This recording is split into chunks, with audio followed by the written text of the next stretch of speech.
Chamundi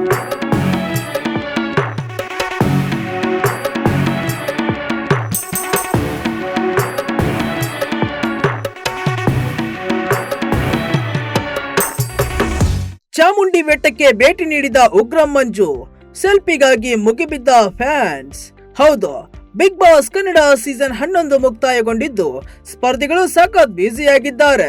winner Hanumantha boys versus girls reality ಶೋನಲ್ಲಿ ಕಾಣಿಸಿಕೊಳ್ಳುವುದರ ಜೊತೆಗೆ ಅನೇಕ ಪ್ರೋಗ್ರಾಂಗೆ ಅತಿಥಿಯಾಗಿ ತೆರಳುತ್ತಿದ್ದಾರೆ.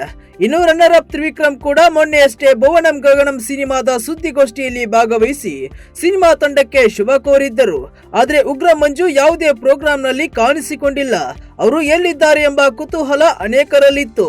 ಆದ್ರೆ ಈಗ ಅವರು ಚಾಮುಂಡಿ ಬೆಟ್ಟದಲ್ಲಿ ಪ್ರತ್ಯಕ್ಷರಾಗಿದ್ದಾರೆ. ಹೌದು, ಬಿಗ್ ಬಾಸ್ ನಿಂದಲೇ ಅತಿ ಹೆಚ್ಚು ಖ್ಯಾತಿ ಪಡೆದುಕೊಂಡಿರುವ ಉಗ್ರಂ ಮಂಜು ಮೈಸೂರಿಗೆ ಭೇಟಿ ಕೊಟ್ಟಿದ್ದಾರೆ. ಬಿಗ್ ಬಾಸ್ ನಿಂದ ಹೊರಬಂದ ಬಳಿಕ ಇದೇ ಮೊದಲ ಬಾರಿಗೆ ಉಗ್ರಂ ಮಂಜು ತಮ್ಮ ಸ್ನೇಹಿತರ ಜೊತೆಗೆ ಚಾಮುಂಡೇಶ್ವರಿಯ ದರ್ಶನ ಪಡೆದುಕೊಂಡಿದ್ದಾರೆ. ಮಂಜು ಅವರನ್ನ ನೋಡುತ್ತಿದ್ದಂತೆ ಸೆಲ್ಫಿ ಕ್ಲಿಕ್ಕಿಸಿಕೊಳ್ಳಲು ನಾ ಮುಂದು ತಾ ಮುಂದು ಅಂತ ಫ್ಯಾನ್ಸ್ ಮುಗಿಬಿದ್ದಿದ್ದರು. ಚಾಮುಂಡಿ ಬೆಟ್ಟಕ್ಕೆ ಹೋಗಿದ್ದ ಉಗ್ರಂ ಮಂಜು ಜೊತೆಗೆ ನಟ ಆದಿ ಲೋಕೇಶ್ ಕೂಡ ಭಾಗಿಯಾಗಿದ್ದರು. ಸದ್ಯ ಮಂಜು ಚಾಮುಂಡಿ ಬೆಟ್ಟಕ್ಕೆ ಹೋದ ಫೋಟೋಗಳು ಹಾಗೂ ವಿಡಿಯೋಗಳು ಸೋಷಿಯಲ್ ಮೀಡಿಯಾದಲ್ಲಿ ಸಿಕ್ಕಾಪಟ್ಟೆ ವೈರಲ್ ಆಗಿವೆ. ಕಳೆದ ವಾರ ಮಂಜು ಅವರು ಗೌತಮಿ ಜೊತೆಗೆ ಶಕ್ತಿ ದೇವತೆ ವನದುರ್ಗಾ ದೇವಸ್ಥಾನಕ್ಕೆ ಭೇಟಿ ಕೊಟ್ಟಿದ್ದರು. ಅಲ್ಲದೆ ಗೌತಮಿ ಅವರ ಜೊತೆಗೆ ಪತಿಯು ದೇವಸ್ಥಾನಕ್ಕೆ ಹೋಗಿದ್ದಾರೆ. ಇದೇ ಫೋಟೋವನ್ನ ಗೌತಮಿ ಅವರು ತಮ್ಮ ಇನ್ಸ್ಟಾಗ್ರಾಮ್ ಸ್ಟೋರಿಯಲ್ಲಿ ಶೇರ್ ಮಾಡಿಕೊಂಡಿದ್ದಾರೆ.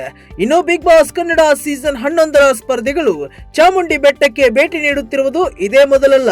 ಬಿಗ್ ಬಾಸ್ ಮನೆಯಿಂದ ಹೊರಬಂದ ಮೇಲೆ ಕೊಂಚ ವಿರಾಮ ಪಡೆದು ನಂತರ ಮೈಸೂರಿನ ಚಾಮುಂಡಿ ಬೆಟ್ಟಕ್ಕೆ ಮೋಕ್ಷಿತಾ ಪೈ ಕೂಡ ತೆರಳಿದ್ದರು. ಕುಟುಂಬದ ಜೊತೆ ಇವರು ಹೋಗಿದ್ದಾಗ ಚಾಮುಂಡಿ ಬೆಟ್ಟದಲ್ಲಿ ಮೋಕ್ಷಿತಾ ಜೊತೆಗೆ ಸೆಲ್ಫಿ ಕ್ಲಿಕ್ಕಿಸಿಕೊಳ್ಳಲು ಅಭಿಮಾನಿಗಳು ಮುಗಿಬಿದ್ದಿದ್ದರು. ಅದರಂತೆ ಬಿಗ್ ಬಾಸ್ ಮನೆಯಿಂದ ಹೊರಗೆ ಬಂದ ಮೇಲೆ ರಜತ್, ಅನುಷಾ, ಭವ್ಯ ಹಾಗೂ ತ್ರಿವಿಕ್ರಮ್ ಒಟ್ಟಿಗೆ ಮೈಸೂರಿಗೆ ತೆರಳಿದ್ದರು. ಚಾಮುಂಡಿ ದೇವಿಯ ದರ್ಶನ ಪಡೆದಿದ್ದರು. ಇಲ್ಲಿ ಮೈಸೂರಿನ ಮಾಲ್ಗೂ ಭೇಟಿ ನೀಡಿ ಭರ್ಜರಿ ಶಾಪಿಂಗ್ ಮಾಡಿದ್ದರು. ಇದರ ಫೋಟೋ ಕೂಡ ವೈರಲ್ ಆಗಿತ್ತು.